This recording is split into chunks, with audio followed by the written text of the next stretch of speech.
Hello friends, welcome to authentic south. இன்றைக்கி நம்ம சேனலில் நம்ம சன்னா மசாலா எப்படி பண்ணுறதுன்னு பார்க்கலாம். சன்னா மசாலா பண்ணுறதுக்கு நான் 3 வெங்காயம் கட் பண்ணி எடுத்திருக்கேன், 2 தக்காளி, 2 பச்சை மிளகா, இந்த மாதிரி ஒரு 6 பல் பூண்டு,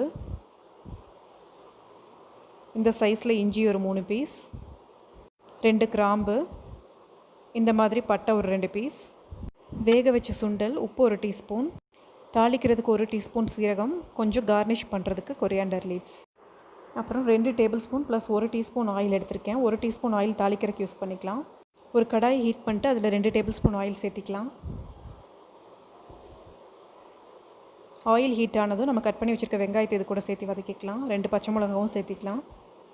இப்போ இதை ஒரு 2 நிமிஷம் வதக்கிட்டு கூடவே நம்ம எடுத்து வச்சுருக்க இஞ்சி, பூண்டு, பட்டை, கிராம்பு எல்லாத்தையும் சேர்த்திடலாம். இந்த டிஷ்க்கு நம்ம வேறு எந்த விதமான மசாலா பவுடரும் சேர்த்த போகிறதில்ல. இது எல்லாத்தையும் சேர்த்து ஒரு 3 மினிட்ஸ் வதக்கிக்கலாம். வெங்காயம் ஓரளவுக்கு வதங்கினதுக்கப்புறமா நம்ம கட் பண்ணி வச்சுருக்க டொமேட்டோஸ் இது கூட சேர்த்திக்கலாம். டொமேட்டோஸ் நல்லா குக் ஆகட்டும்.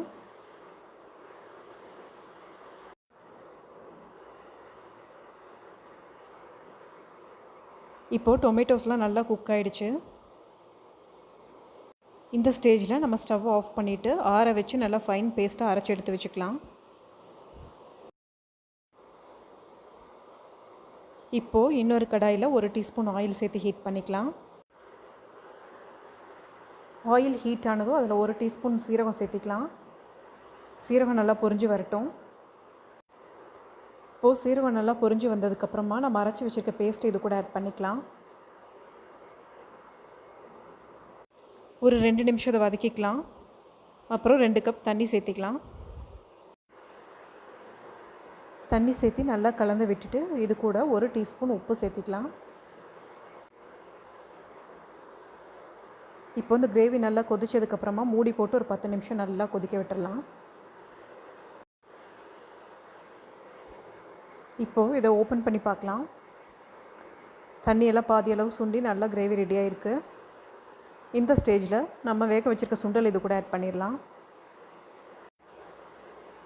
மறுபடியும் ஒரு 5 மினிட்ஸ் மூடி போட்டு குக் பண்ணிக்கலாம். கிரேவி கரெக்டான கன்சிஸ்டன்சிக்கு வந்துருச்சு. இப்போ ஸ்டவ் ஆஃப் பண்ணிவிட்டு நம்ம கொத்தமல்லி தழை தூவிக்கலாம். அவ்வளோதாங்க, நம்ம சன்னா மசாலா சூப்பராக ரெடி ஆகிடுச்சு. நீங்களும் இந்த ரெசிபியை ட்ரை பண்ணி பார்த்துட்டு எப்படி இருந்ததுன்னு என் கூட கமெண்ட் பாக்ஸில் ஷேர் பண்ணுங்கள். இந்த வீடியோ உங்களுக்கு பிடிச்சிருந்தால் லைக் பண்ணுங்கள், உங்கள் ஃப்ரெண்ட்ஸோட ஷேர் பண்ணுங்கள். இன்னும் நம்ம சேனலை சப்ஸ்கிரைப் பண்ணாதவங்க மறக்காமல் சப்ஸ்கிரைப் பண்ணிக்கோங்க.